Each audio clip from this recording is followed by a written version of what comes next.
Bem, amigos da Psiclin e da Psicursos, mais um encontro aqui do nosso Clube do Livro. Tá? E como sempre, nós estamos aqui para promover a Psiclin e a Psicursos, para promover o comportamento de ler e para promover o livro, que nesse caso é esse aqui, né? Vai ser o capítulo 5 do livro da FAP.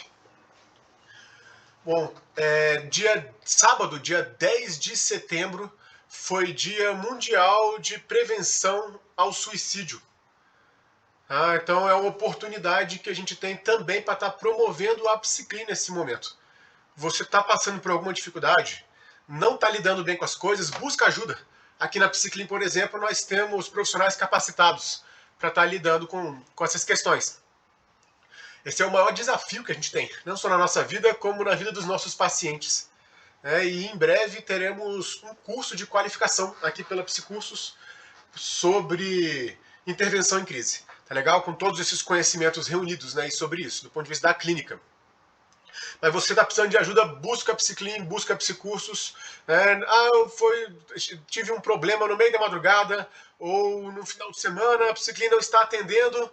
Cara, busca o CVV 188. Tem chat e tem telefone, tá? Para você falar precisando de qualquer emergência ali. Então, não dá esse mole, né? Busca ajuda. Dia 10 de setembro foi Dia Mundial de Prevenção ao Suicídio. Né? Não vamos comer mosca, né? Nesse ponto tão importante. Aí.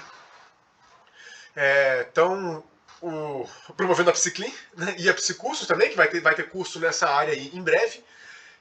Vamos falar um pouquinho agora sobre comportamento de leitura, para promover isso também, é nosso objetivo aqui no Clube do Livro. Semana passada falamos sobre leitura de alto desempenho. Ler muito, né? Como é que você faz, né, para estar lendo muito e fazer aquelas coisas assim? Estudar muito, ler muito e tal.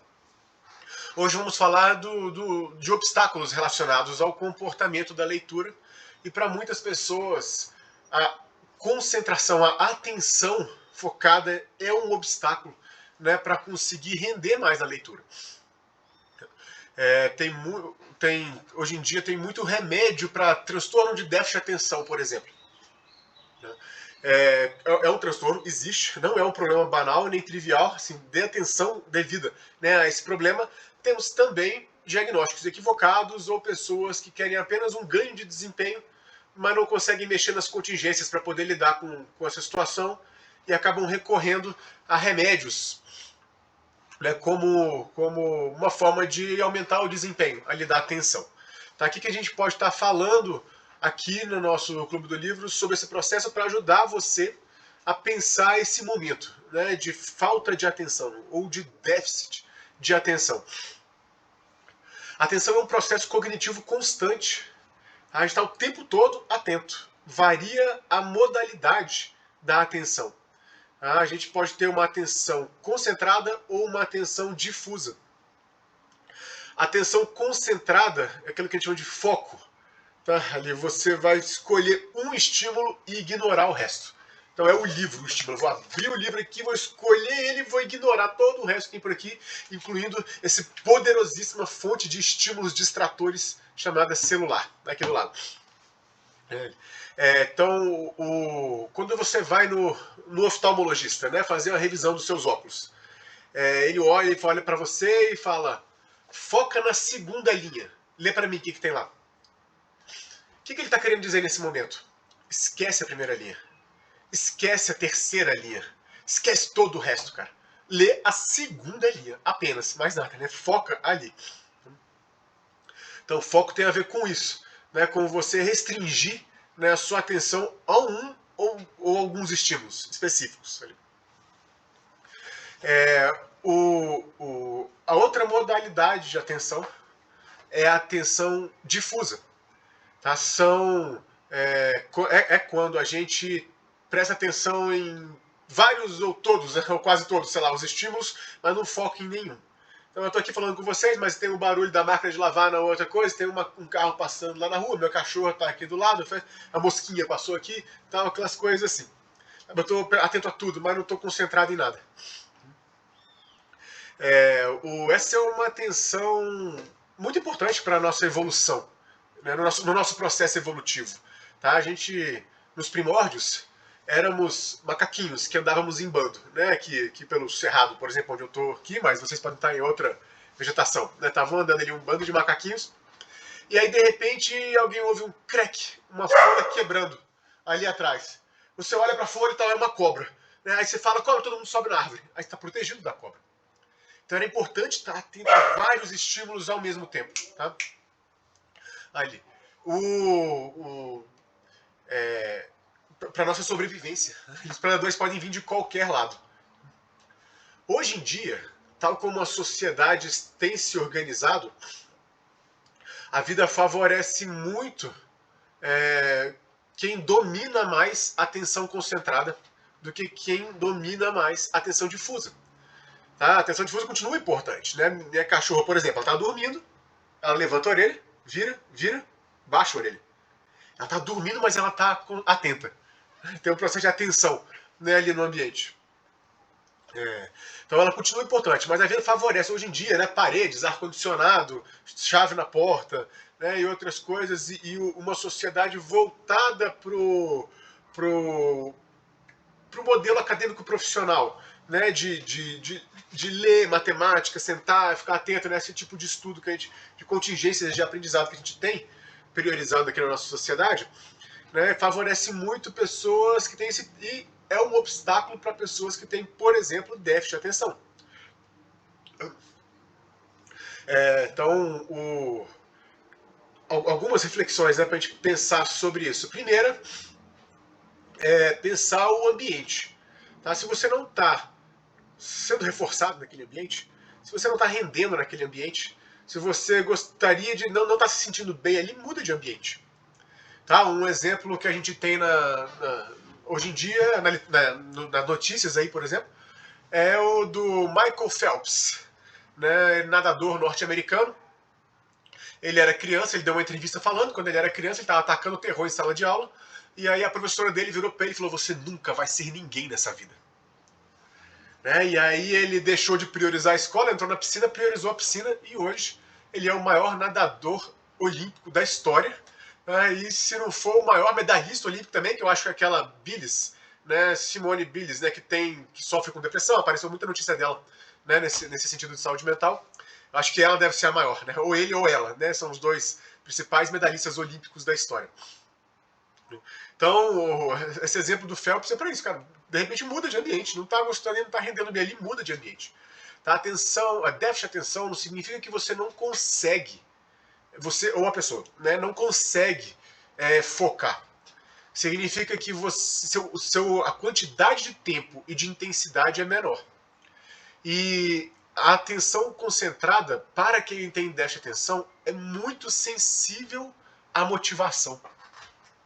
Então, eu atendia o paciente que tinha déficit de atenção e eu chamava os pais de vez em quando para conversar. E aí o pai indignado. Não, ele tem déficit de atenção, mas ele pega aquelas revistinhas em quadrinho, ele lê tudo, ele faz as coisas e tal. Eu falei, claro, pô, ele adora aquele negócio. Assim, por que ele não pega o livro de direito e vai fazer isso também? É porque ele detesta esse negócio de direito. Né? Então, é muito sensível à motivação, né, ali. Para quem tem, né, esse tipo de transtorno. Então, uma das reflexões é essa. Né? Pensa no teu ambiente. Tô lendo um livro, não está rendendo, cara. Você já experimentou trocar o livro? Né? O estilo de leitura, né? Às vezes vai ser render, mas né, ele pode ser que funcione bem, né? Assim. Não, mas eu quero estudar, eu quero continuar, eu quero insistir aqui. Minha atenção não é do jeito que eu quero, seja porque eu tenho déficit de atenção, ou porque eu almejo uma atenção concentrada em alto nível, né, ali. Então, assim, então, vamos pensar nas contingências para isso. Tá? Então, você tem alguma dificuldade para ler, ou está com alguma dificuldade para ler, elimina fatores distratores. Tá certo isso? Tá, né? Distratores. Elimina fatores distratores de perto de você. Tá? Tira tudo aquilo que possa concorrer, que seja estímulo concorrente. Tenta isolar o som, a iluminação, o contato com as pessoas, né? E aí você pode favorecer aquele comportamento. Né? Se você não tem dificuldade de déficit de atenção, né? Ou se você manda muito bem nessa atenção ali e tal, cara, tanto faz fatores distratores ou não, se lida com muita naturalidade, né, com aquilo. Atenção concentrada também pode ser um problema para algumas pessoas. É o caso dos autistas. Né? Para o autista, ele tem um hiperfoco num estímulo, né? Até como esquiva, né? do estímulo exterior. Ele faz isso como esquiva, né? Ali, mas ele tem um hiperfoco numa coisa, sabe? E que é difícil de alcançar em condições normais, né? Para outras pessoas, aquele tamanho daquele foco. Então tem alguns autistas que conseguem verdadeiras proezas no campo da matemática, da leitura ou de algum outro campo assim. Tá ali. Porque focam muito e desenvolvem. Né? Você pode procurar aí pelo autista no metrô em Nova York. Depois, eu não sei nem se ele está vivo ainda, mas né, era um cara que fazia contas de matemática inacreditáveis, de difíceis, numa velocidade absurda. Dava mal tempo de marcar na calculadora, o cara estava respondendo já.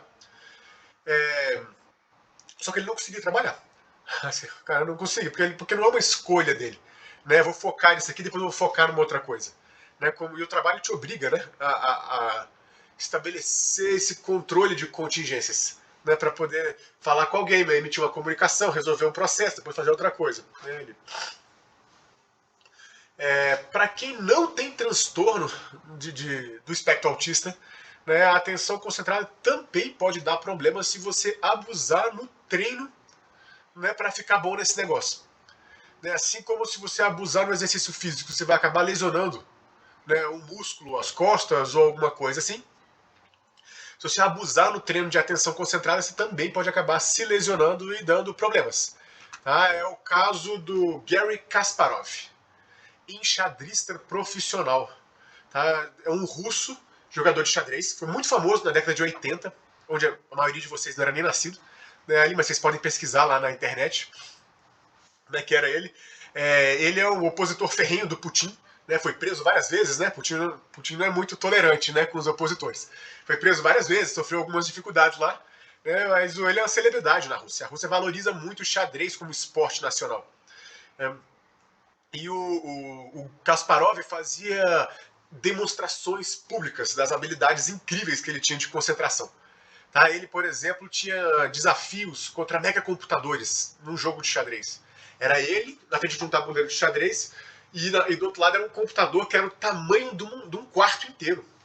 Né? Naquela época, década de 80, não existia microchip, né? Ali, nesses processadores altamente tecnológicos de hoje em dia. Né? Então era um quarto inteiro mesmo de computador, né? Ali. Analisando 1 milhão de possibilidades e de coisas assim, ao mesmo tempo e tal, e ele jogando lá, ele ganhava, perdia, né? Ali eu nem sei qual foi o placar, mas assim, já é inacreditável o cara disputar contra uma máquina que reúne, né, uma quantidade de informações absurdas. Né? O Kasparov fazia também demonstrações do tipo: eu vou jogar xadrez com 100 pessoas ao mesmo tempo. Então ele vinha aqui e jogava uma peça, vinha aqui e jogava uma peça, vinha aqui e jogava uma peça, vinha aqui e jogava uma peça. Aí voltava no primeiro, jogava, depois jogava. Depois, né? E era assim, ele não parava para analisar o jogo. Ele tinha os 100 tabuleiros na cabeça. Era um negócio impressionante mesmo. Né? E ele ganhava todos, aliás. Ainda tinha isso ainda, ele ganhava todos. Né? E não era qualquer, não era eu que estava jogando contra ele. Né? Assim, era jogadores profissionais também. Tá? Não no nível do ranking que ele estava, mas eram jogadores profissionais também. Né?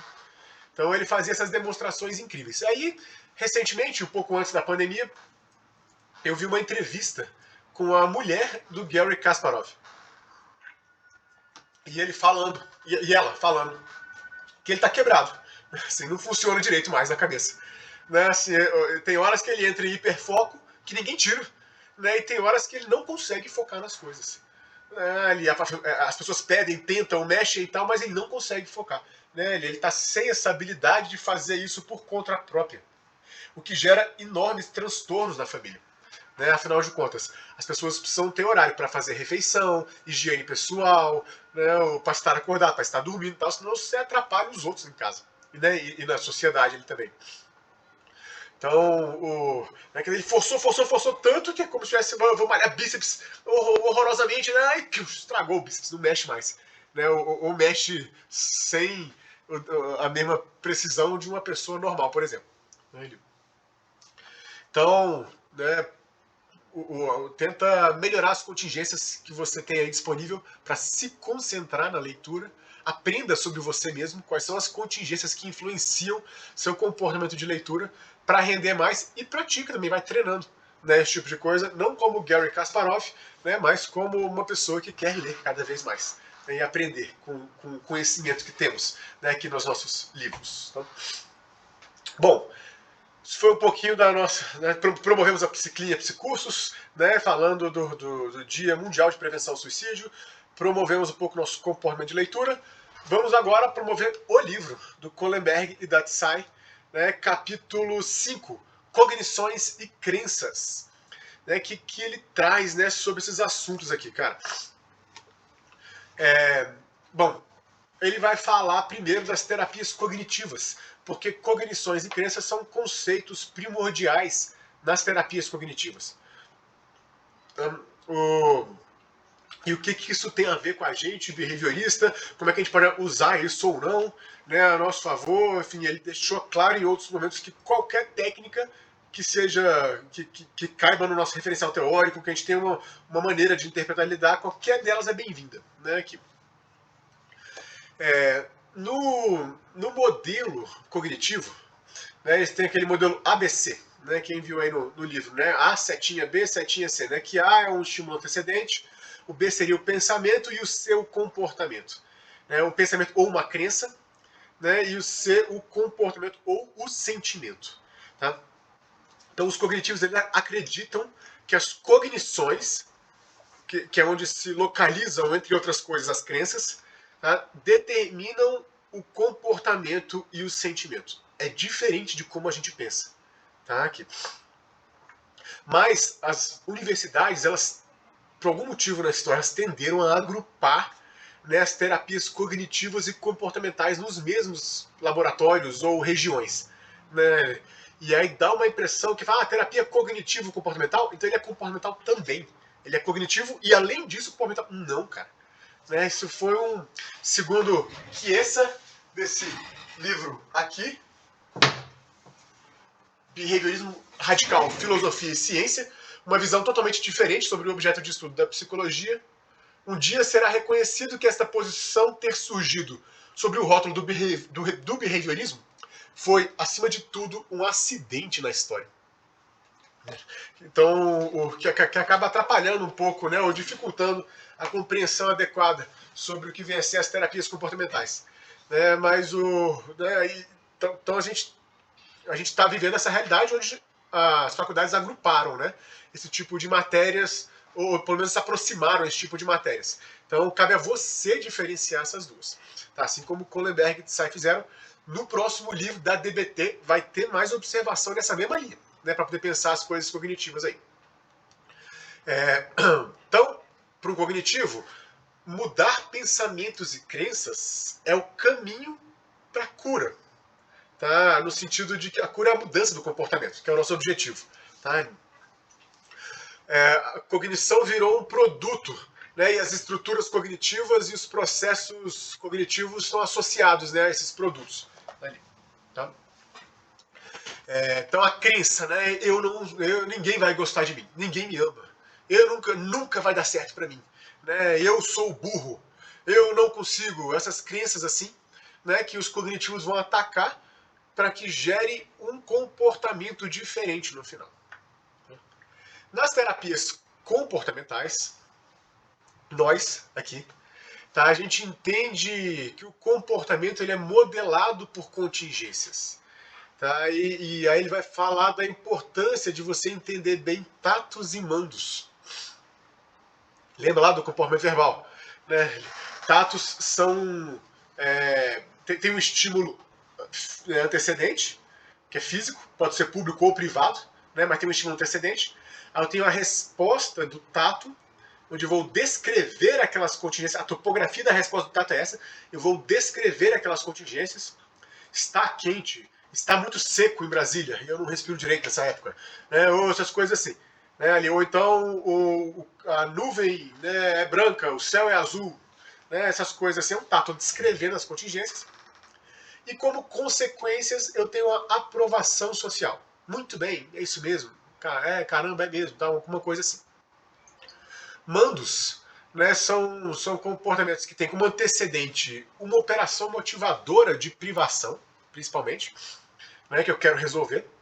Aí a topografia do comportamento do mando uma solicitação, um pedido, né, assim, ou uma ordem, uma coisa assim. Dizer por favorzinho mando do mesmo jeito. Tá? Você não quer, né, é só um autocrítico, né, o por favor, mas no fundo você está querendo, né, resolver aquela privação do mesmo jeito. E tem como consequência a saciação, né, daquela privação. Tá? Então é assim que esses comportamentos são construídos, né, ao longo da nossa história de vida. E eles são condicionados pela comunidade verbal e emitidos, depois desse condicionamento, eles são emitidos mesmo em situações de solidão, onde eu fico falando comigo mesmo, né, ali, tateando, ou emitindo mandos, ou pensando as coisas. Tem gente que pensa em voz alta na cabeça, ou tem gente que até fala sozinho. Não necessariamente isso é sinal de loucura. Né, é só carência, muitas vezes. Né, inclusive pro doido também. Né, pro doido no sentido, claro, né, da palavra que a gente está botando no senso comum aqui. Para pessoas que têm transtornos, né, mais graves, também é um sinal de carência, né, muito grande. É uma das operações motivadoras que antecedem, né, esses comportamentos deles. De não conseguir diferenciar a fantasia de realidade e ficar falando com o personagem que ele mesmo tem na cabeça. Né? Então é importante entender esses comportamentos para a gente pensar o papel das crenças e dos mandos. Perdão, das crenças e dos pensamentos, né, dentro de um processo clínico de mudança de comportamento. A cura é a mudança de comportamento. Tá? Ele chegou com pânico no meu consultório, ele vai sair sem pânico. Mas ele mudou o comportamento. Ele chegou deprimido, ou seja, comportamentos de melancolia, apatia, autodepreciação, não sei o que tal, vai sair do meu consultório sem esses comportamentos, com outros comportamentos. Comportamentos já engajados nas atividades, comportamentos, né, voltados para uma autoestima mais positiva, mais produtiva também, e análises funcionais, essas coisas assim. Kohlenberg e Tsai ressaltam que tatos e mandos generalizados não têm influência nos comportamentos subsequentes.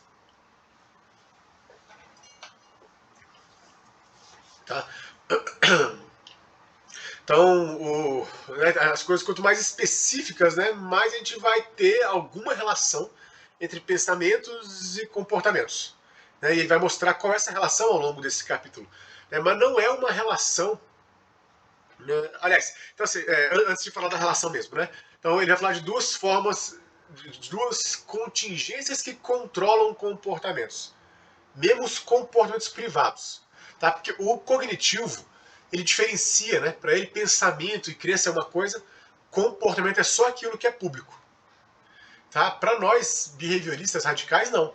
Né? Comportamento é tanto as atitudes públicas quanto os eventos privados, né, da gente. Então, pensar, sentir, isso é uma forma de eu me relacionar com o ambiente que eu vivo.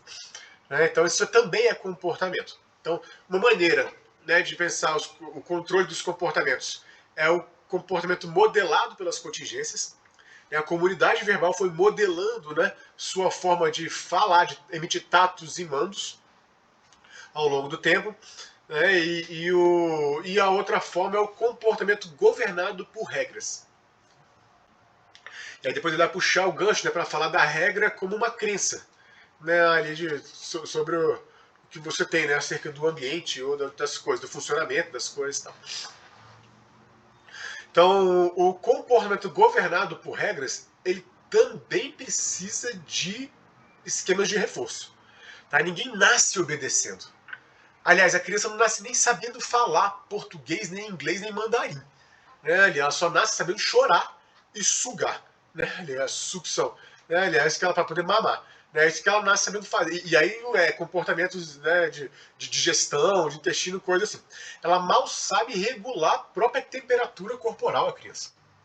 Tá? Um bebezinho, quando nasce, ele gasta cerca de 80% da energia dele para regular a própria temperatura. Né? Porque no útero era a mãe que fazia isso. Ela que mantinha o comportamento sobre o controle, o ambiente, né, dentro dos limites de temperatura, né, que são adequados, né, para o desenvolvimento da gente. seja, os humanos, assim como outros mamíferos, são muito sensíveis a variações de temperatura. Quando o neném nasce, né, ele tem que fazer isso por conta própria. Claro que a gente vai ajudar, a gente embrulha o neném todinho, né? Várias mantas e cobertas e coisas assim, que é para não dar problema. Né? Ele criança até sente mais calor do que adulto. Né? Tem um metabolismo mais acelerado, eles estão crescendo, né? Em velocidade grande. Mas um momento onde eles, né, não estão controlando bem a temperatura expõe eles a problemas, né?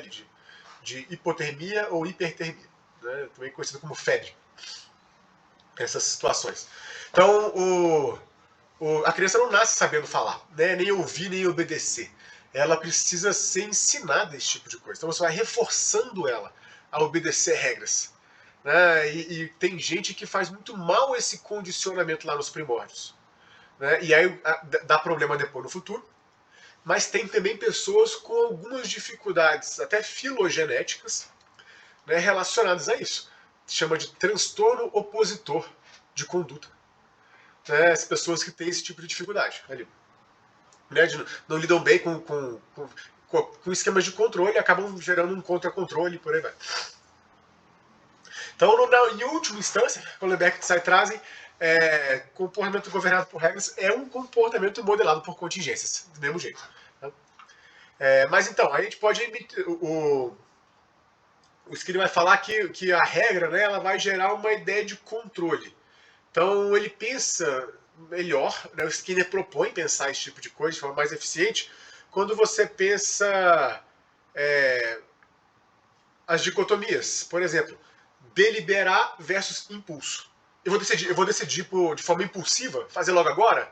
Ah, eu quero um prazer, vou usar drogas. Eu quero não sei o que, vou fazer sexo. Eu vou comer, né? Tá?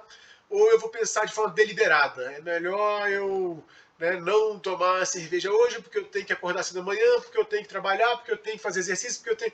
Né, então, ou é melhor eu não gastar meu dinheiro aqui rápido, ou é melhor eu não comer, né, mais uma vez e preservar o meu projeto verão, né, para chegar no verão com um tanquinho, né, na barriga e tal. Pensar lógica versus intuição. A intuição é o seguinte: entrou em contato com as contingências, decide. A mulher tem um sexto sentido, né? No senso comum eles dizem isso. A mulher tem um sexto sentido, muito baseado na intuição. Não é algo a se desprezar, não. Né? Muito pelo contrário, né? A intuição é algo interessante, mas nem todas as situações se resolvem por intuição. Né? Muitas dessas situações se resolvem pelo raciocínio lógico. Né? Por você parar antes de tomar a decisão e analisar bem a situação toda, por aí vai. Consciente e inconsciente, outra dicotomia, né, que é interessante a gente estar pensando quando você tem consciência de algum comportamento. Lembrando que consciência é o comportamento de se observar enquanto você se comporta. E inconsciente seria aqueles comportamentos que você não está prestando atenção neles. Você está emitindo, mas não está prestando atenção neles. Superficial e profundo também, verdades e crenças, né, essas coisas assim que ele põe para pensar dessa maneira. Né? Existe uma semelhança com distinção entre produtos cognitivos e a estrutura cognitiva. Mas, né, como a gente não é cognitivo, a gente não usa aquele referencial teórico para pensar as coisas, né, o Skinner fala, é melhor pensar dessa forma. Né, aqui, porque a gente encaixa isso dentro do nosso referencial teórico, né, dentro da nossa forma, nosso vocabulário, da nossa forma de pensar, né, e consegue traduzir o que seria uma crença, o que seria uma regra, né, uma coisa assim. Então, a conclusão é, para um terapeuta cognitivo, a conclusão do Kohlenberg e Tsai eles mostram alguns experimentos, algumas maneiras de poder trabalhar, né, os aspectos cognitivos, enfim. Mas eles acabam concluindo que terapeutas cognitivos devem focar mais nas contingências, que é o que eles estão chamando lá de estruturas cognitivas, do que de fato na crença, nas coisas. Porque não basta mudar uma crença se a sua estrutura cognitiva continuar a mesma. A gente até usa uma técnica chamada ressignificação cognitiva. Né? São formas de pensar as contingências, tem muito psicoeducação envolvido, né? E análises funcionais para poder, né, que você para permitir a pessoa a a ver o ambiente de outra forma. Botando ainda no vocabulário cognitivo, né? Botando assim, mas seria uma forma de transformar o ambiente. Né? Lembrando que o ambiente não é só aquilo que está do lado de fora. Né? O ambiente também, meu universo privado também é parte do meu ambiente. Se eu tiver uma dor de dente aqui, ninguém está vendo. Né, mas eu estou respondendo a essa dor de dente, né, com mau humor, com patada nos outros, com sei lá o que mais, com pensamentos, né, de por aí vai, catastróficos e tal. Então, meus sentimentos também fazem parte do ambiente, né, eles alteram, né, as coisas aqui dentro e eu estou respondendo a eles também. Então, uma forma de ressignificar, né, seria uma forma de entender o ambiente de forma diferente. Né, seria uma transformação que a gente pode fazer também. Então, a gente não vai mudar as crenças para transformar o mundo. A gente vai mudar o mundo para transformar as crenças. Então, a crença, ou a auto-regra que seja, ou outras coisas parecidas, né, elas são consequências, né, da forma como você está lidando com o mundo. Ou foram condicionadas ao longo da sua história de vida pela sua comunidade verbal. Então, seriam caminhos, né, na clínica comportamental para estar trabalhando esse tipo de coisa. Tá? Não adianta mentir para o menino que não tem autoestima que ele vai bombar no vestibular, no trabalho e no amor. Sabe? É preciso bombar no vestibular, no trabalho, não, para ter autoestima. A autoestima é uma consequência, né, desse tipo de coisa. E não a causa desse tipo de coisa. Não é a autoestima assim, uma cognição, né, assim, que vai gerar o resultado depois no final. Eu não passei no vestibular porque eu não tenho autoestima. Não, cara, é por causa do estudo que você passou ou não passou no vestibular. Se você estudar mais, estudar menos, até existe uma correlação entre autoestima e desempenho. Né? Mas não adianta ter autoestima e achar que, né, por causa disso eu vou ganhar notas melhores. Né, porque tem muita gente aí que tá bombando de autoestima e tira notas baixas. Né, e é um ignorante até, na vida real. Né, então, eu não vou mentir pra pessoa, né? Não acredito em você. Você é lindo e maravilhoso, e não sei o que. Ele olha no espelho e fala, não sou não. Né? Então, assim, não é mentindo que você vai dar autoestima para as pessoas. Né? De fato, é trabalhando as realidades ali. Né? O resultado faz parte, né, da construção da autoestima. Mas a pessoa pode ficar menos sensível ao resultado. Se não, deu certo, eu tô muito feliz, deu errado, eu tô muito triste. Deu feliz, deu certo, eu me amo, deu errado, eu me odeio. Não, aí também, cara, você vai viver uma montanha russa que vai atrapalhar a sua vida. Né? Você tem que estabelecer sua autoestima. Os resultados fazem parte, mas estabelecer em cima de outros critérios também. Né? Então, futuramente podemos falar mais de autoestima também. Implicações clínicas para FAP, né, sobre crenças. Pensamento pode preceder ações, mas pensamentos são comportamentos. E um axioma do behaviorismo, um princípio do behaviorismo é comportamento não gera comportamento. Tá? Pro behaviorista é assim, pro cognitivo é assim, né? Então você pensa, logo você faz, né, as coisas depois. Então pensa que você é capaz, que você vai lá e vai conseguir. Eu sou capaz de jogar basquete, né? Eu tô de jogar futebol, nem o Neymar. Aí eu chego no campo e eu não jogo bem. Então, não é sobre pensar e acreditar, né, que vai chegar lá e vai fazer as coisas acontecerem. É melhor pensamentos também são comportamentos, que a gente está falando aqui. Então, comportamento ele gera consequências no ambiente. Essas consequências são estímulos antecedentes para novos comportamentos.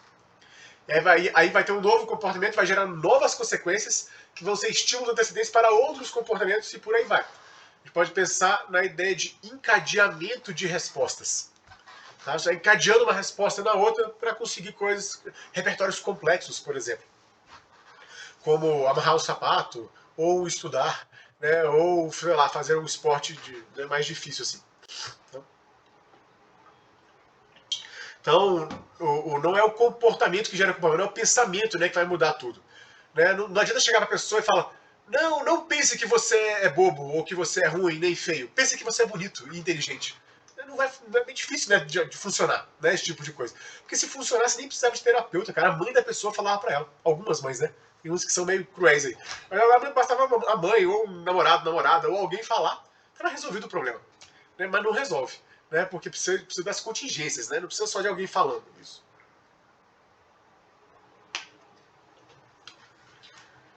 Então, Kohlenberg e Tsai levantam algumas hipóteses, três.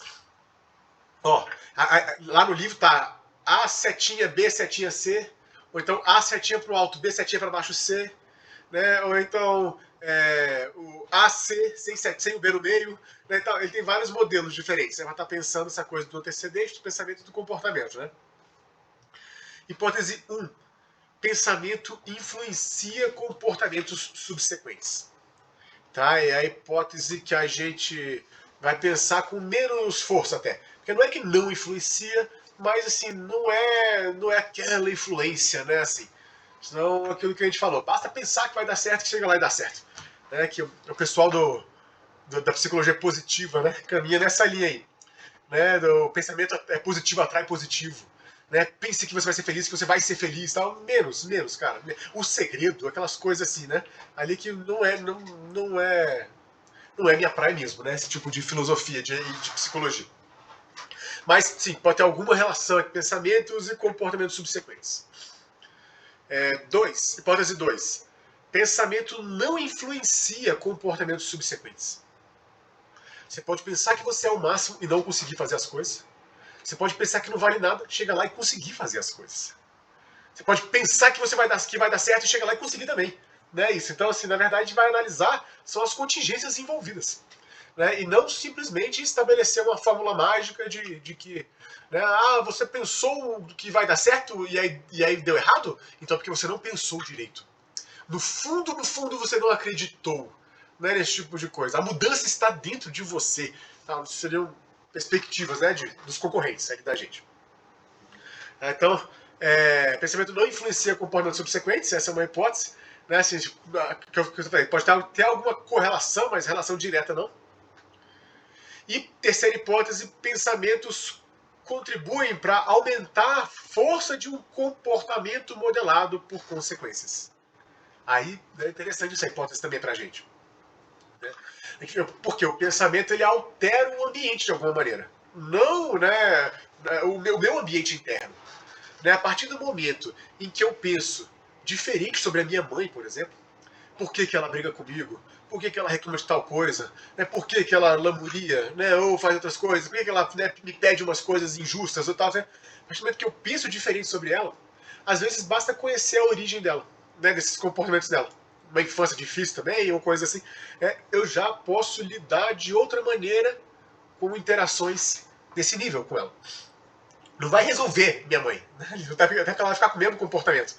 Né? Mas aí eu posso pensar em outros comportamentos na hora que ela estiver agindo assim.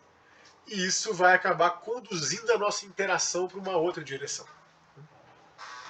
Então são três hipóteses, né, que o Kohlenberg e a Tsai trazem para pensar as crenças. Né? Eles não dizem que está errado, né, ou que não funciona, não é assim, mas ele pensa nesse sentido das hipóteses. Cabe a você, terapeuta clínico, estar analisando com o seu paciente essas hipóteses e, na perspectiva da FAP, puxa para dentro da relação terapêutica isso, tá? Para você conseguir trabalhar melhor isso. Tá? O exemplo que ele traz é o da paciente que foi estuprada pelos padrastos, no plural. Essa situação, ciúme já é muito complicado, teve vários ali. Né, quando ela era adolescente, e ela não tinha um espaço de fala sobre essa situação. Tá? Nunca teve, né, na vida um espaço de fala para isso. Aí chega muito deprimida, né, enfim. Aí a paciente fala assim: eu fico deprimida quando não tenho ninguém na minha vida. Neste momento, não tenho ninguém porque estou deprimida. Né? Veja, fica circular. Eu não tenho ninguém porque estou deprimida porque eu não tenho ninguém, e fica assim, você não vai sair dali, cara. Né? Assim, você tem que pensar com contingência, de fato, para isso. Aí o que a terapeuta faz? Que a Tsai, né? Que é a terapeuta desse caso aqui. Ela fala: você parece fechada para mim nesse momento. Aceite o meu amor e a minha preocupação. Olha que abordagem interessante, eu acho muito fera essa abordagem. Olha que interessante isso. Como assim ninguém se preocupa com você? Como assim você está sozinho? Eu estou aqui contigo. E aí a paciente reage com raiva. Né, Aliana? Você não tem empatia, senão você não diria essas coisas para mim. Né, eu venho para cá 1 hora por semana. Eu passo o resto da semana inteira sozinho. Né, não dá para você esperar que eu chegue aqui e seja uma flor aberta. Ela usa essa analogia. Que aqui seja uma flor aberta. Né, ali. Então, ela reage ao terapeuta, né? Quando o terapeuta fala diferente do que ela acredita que sejam as relações que controlam o comportamento dela. Então, ou seja, o terapeuta tentou puxar para as contingências da relação terapêutica, né? E aí na sessão não deu muito certo. Aparentemente não deu muito certo. Mas a FAP tem muito disso. Quando a pessoa reage emocionalmente de forma intensa, com raiva, com ansiedade, com vergonha, com tristeza, com outras coisas, é porque a gente tocou na ferida. É ali mesmo que a gente tem que estar. Né? Claro que a pessoa precisa voltar, a gente não pode ser tão aversivo para ela, a ponto dela não voltar mais para a terapia. Mas você não pode ficar pegando leve com a pessoa, porque senão também ela não avança, cara. Ela fica lá 2, 3, 4 anos com você na terapia, sai de lá sem resolver o problema dela e falando mal de você. Né? Ali que você não ajudou ela. Aí o que a Tsai fez? Né? Ela ficou lá incomodada com isso, né? Com aquela reação da paciente. Tá lidando com aquilo. Aí a Tsai, que deve ter uma veia artística mais evoluída, ela escreveu um poema. Né? Um poema até bonitinho, cara. Não sei quem leu aí no livro, né? Deixa eu ver se eu passo para vocês aqui esse poema. Aqui, ó. Dá tempo de ler sim. Olha lá. Depressão é o nome do poema. Devastada e exaurida pelas atrocidades da vida, afogando em minha vergonha, presa em uma caverna escura e úmida, sem esperanças de escapar, uma criança aos gritos dentro de mim, morrendo para ser abraçada, morrendo. Eu procuro por você, mas você não me escuta. Você e eu estamos separados por grossas paredes de vidro. Você me vê, mas não pode sentir o veneno em minha alma. Você fala comigo sobre maneiras de sair da minha prisão, mas não vê que eu preciso que você esteja ao meu lado das grades. Eu sempre fui sozinha. Sozinha quando pequenina, bombardeada pela depressão e esquizofrenia da minha mãe. Sozinha quando criança, sem ninguém para segurar minha mão. Sozinha quando adolescente, usada como um objeto sexual por padrastos e seus amigos. Usada e descartada. Eu tento desesperadamente encher o meu vazio com pênises anônimos, os quais somente golpeiam o meu coração. Ocasionais vislumbres da luz do sol, através de camadas de merda no meu cérebro. Não são suficientes, eu não quero viver. Eu solto minha fúria em você, porque não há mais ninguém, mas não há nem você. Duro, né, o poema? Estilo os poetas, né, mais rigorosos ali, né, para poder estar analisando as coisas. Né? Então ela faz esse poema e entrega para a paciente.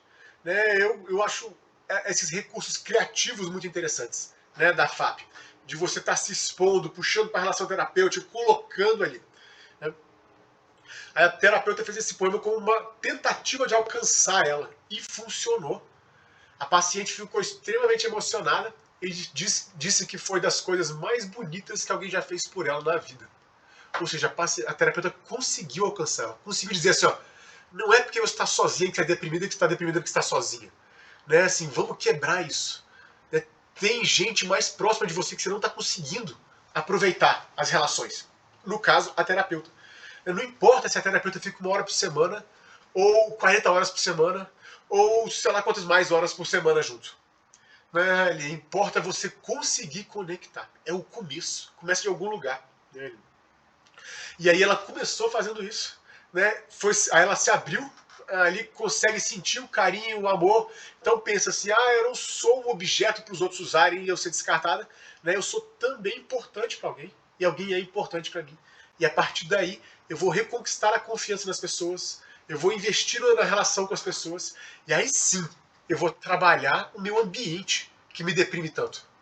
Né? Eu vou trabalhar, né, as crenças, digamos assim, que eu tenho sobre esse ambiente. Né? E que de alguma maneira estão influenciando o meu comportamento. Seja no controle por regras, seja na modelagem por contingências ou por outras formas. Né? Então, é assim que a gente está pensando as crenças, tá? No ambiente terapêutico. Ofereça explicações relevantes sobre os problemas da paciente. Tá? Não dá pra gente poder pensar as coisas. Né? Um caso meu seria esse, né? A pessoa chega lá querendo passar no vestibular, Aí não consegue, aí falou isso. Eu não passo no vestibular porque eu não tenho autoestima. Né? Aí eu falo, não, peraí, vamos pensar direito nesse negócio aqui. Como é que é isso aí que você está falando de autoestima? Né? E como é que é essa coisa? Quem tem autoestima, então, passa no vestibular de medicina? Sabe? Passa no concurso do TCU ou coisa assim? Né? Não tem a ver essa relação, cara. Mas se você quer melhorar a sua autoestima, vamos refletir sobre ela. Tá? Assim, agora, se você quer melhorar as suas notas, vamos refletir sobre estudo. Tá? Você não acha que você.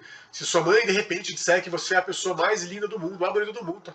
Já tive pacientes assim, que falaram pra mim assim, ó, a minha mãe, né, era a gente e mais ninguém no mundo. Né? Assim, quando alguém falava assim na rua, ah, não, porque as pessoas são todas iguais, né? Ah, porque você parece com o outro tal. Quando chegava em casa, minha mãe dizia, não, você é melhor do que ele. Ah, não é assim não, você é melhor do que ele sim. Você é melhor, faz isso sim, tá, é mais bonita, você é mais inteligente, é mais coisa assim. Aí a pessoa cresce totalmente distorcida com relação ao mundo. Né? Não é uma então, a autoestima, né, exagerada, elevada, essas coisas vai gerar só um problema de arrogância e de falta de compreensão do mundo. Autoestima muito baixa, autodepreciativo, aquelas coisas também vai gerar um problema ali. Né, nas coisas. Você tem que ter autoestima, um comportamento. O comportamento de se avaliar. Quanto que eu me estimo, o quanto que eu me amo. Né? Nesse momento agora pode ser tanto. No próximo momento pode ser mais ou menos, dependendo do que acontece comigo. Né? Quando as coisas dão errado, né, pode ser que eu passe tranquilo. Mas se muitas coisas vão dando errado na sequência, eu começo a duvidar de mim mesmo. Eu fico, caramba, as coisas estão erradas, é porque eu não estou sabendo fazer as coisas, eu sou incompetente, eu sou esse e aquilo. Então, isso vai influenciando crenças que eu tenho a meu respeito. Mas muito mais no sentido de tatos do que de mandos. Né? Deveria ser, né? Muito mais no sentido de tatos do que de mandos, porque você não precisa mandar para você mesmo. Né? Assim, você é incompetente. Né? Não acredite nos outros, ou não se envolva com ninguém porque não vai dar certo, ou coisas assim. Né? Então a gente pode até usar a manipulação cognitiva direta, né? Como no caso da ressignificação que eu falei, uma estratégia cognitiva. Mas use com cuidado, tá? Esse tipo de coisa. Aceite, cara, as inconsistências entre as cognições e entre cognições e comportamentos. Tá? Você pode ter, né, um déficit de atenção e uma autoestima alta, aparentemente pareceria inconsistente, né, ali, ou o contrário também, ou você pode ter, né, são duas cognições, né, com inconsistentes, né, ou você pode ter, né,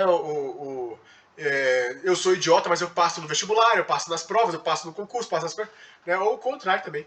Né, se eu sou muito inteligente, mas eu não consigo passar. Né, aí você vai culpar os outros. A pessoa não sabe fazer uma prova de vestibular direito. Porque aí ele não me escolheu. Né? Então ele não sabe fazer uma prova de vestibular direito. Ele não escolheu os comportamentos que eu tenho, né, de domínio. Ele escolheu comportamentos que outras pessoas têm e eu não, mas isso é irrelevante, porque os outros fazem errado e eu faço certo. Né? Então, assim, vamos trabalhar assim, essas questões, né, que a gente chama de cognições. Né, de crença, de atenção, de autoestima e outras coisas. Mas não da mesma maneira que um terapeuta cognitivo faz. Tá? E aí esse capítulo foi para marcar isso, né, na terapia da FAP.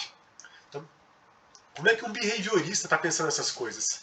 Tá? Especialmente um behaviorista que se apoia nesse modelo da FAP. Né? Bom, então assim, aceite nessas inconsistências, valida o cara, é assim mesmo, é confuso mesmo, tá? Faz parte mesmo nessa confusão aí, tá? Isso é um caminho bom já para gerar pra gerar menos aversivo, menos respondentes aversivos relacionados àquele ambiente ali. Ó, semana que vem temos um capítulo também muito interessante, né? Que é a nossa penúltima semana no livro da FAP, tá? Semana que vem. Estamos já avançando, página 137 nós já estamos. Olha só, somos, né, lendo em conjunto, a gente lê mais, né? A gente vai rendendo mais as coisas. Próximo semana é capítulo 6, o self. Né? Nas aulas de behaviorismo, quando você fala self, né, os behavioristas mais radicais chegam a ter um frio na espinha. Assim. Como assim? Esse conceito aí, psicanalítico ou qualquer outra coisa, né, associada a isso. Vamos falar de crenças também, que não pertencem, né, ao nosso vocabulário. Semana que vem falaremos sobre o self. Tá? Último toque aqui para a gente fechar nosso encontro de hoje aqui do nosso Clube do Livro é reforçar o primeiro ponto, né, do nosso encontro aqui de hoje. Tá? Estamos no Setembro Amarelo. Sábado, dia 10 de setembro, foi Dia Mundial de Prevenção ao Suicídio. Tá? A OMS estima que cerca de 90% dos casos de suicídio poderiam ser evitados com diagnóstico precoce e qualificação. Cara, tá com alguma dificuldade? Busca ajuda. A Psiclean mesmo, estamos aqui para ajudar.